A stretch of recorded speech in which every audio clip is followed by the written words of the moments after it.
जिसने सबके लिए अपने सबसे प्रिय बेटे प्रभु यीशु मसीह को कुर्बान कर दिया, ताकि हमें मुक्ति मिले, हमें छुटकारा मिले, हम स्वर्ग के अधिकारी हो सकें। यहाँ वही पवित्र आत्मा काम करता है जिसने यीशु मसीह को मुर्दों में से जीवित किया, जो पेंतिकोस्त के दिन उतरा था। इस स्थान की हजूरी आपको उसी रूप से वापस जाने नहीं देगी।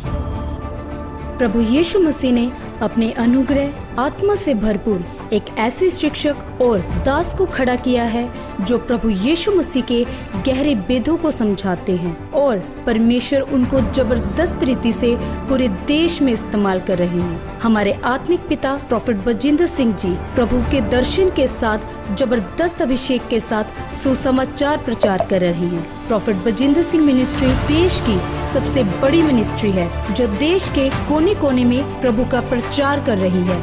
मिनिस्ट्री ने देश के हर एक कोने और विदेशों में बड़ी भीड़ जहां लाखों लोगों में सुसमाचार प्रचार किया है। पर इस मिनिस्ट्री की शुरुआत इतनी आसान नहीं थी। हमारे आत्मिक पिता प्रोफेट बजिंदर सिंह जी को बहुत कठिनाइयों का सामना करना पड़ा, पर जैसे हम सभी जानते हैं कि प्रभु यीशु मसीह ने कहा, मैं तुम्हें ज्योति बनाऊंगा जो पूरे देश को, पूरे संसार को रोशनी देगी। आइए जानते हैं इस मिनिस्ट्री की शुरुआत कैसे हुई। प्रोफेट बजिंदर सिंह जी का जन्म 10 सितंबर 1982 को हरियाणा के यमुनानगर के एक जाट परिवार में हुआ। उनका प्रभाविक जीवन पारंपरिक आकांक्षाओं से प्रभावित था, जिसमें मैकेनिकल इंजीनियर की पढ़ाई भी शामिल थी, लेकिन किस्मत को कुछ और ही योजनाएं बना रखी थी। 20 साल की उम्र में वह एक हत्या के मामले में कानूनी जटिलताओं में फंस गए और जेल की सजा भुगतनी पड़ी। ये उलट पुलट भरा समय उनके जीवन में एक महत्वपूर्ण मोड़ बन गया।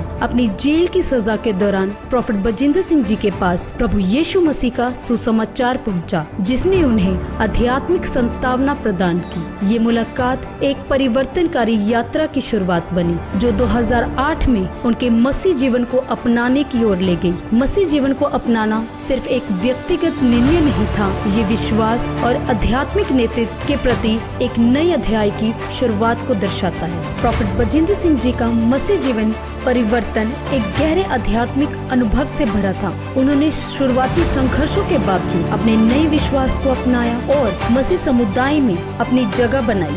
उनका दृढ़ संकल्प उनकी भविष्य की मिनिस्ट्री की नींव बना। 2012 में प्रोफेट बजिंदर सिंह जी ने अपने समुदाय में रविवार की प्रार्थना बैठकों की शुरुआत की, जो जल्द ही लोकप्रिय हो गई। इन बैठकों ने लोगों को आध्यात्मिक मार्गदर्शन और उपचार के लिए आकर्षित किया, जिससे उनकी लोगों से जुड़ने की क्षमता साबित हुई। 2015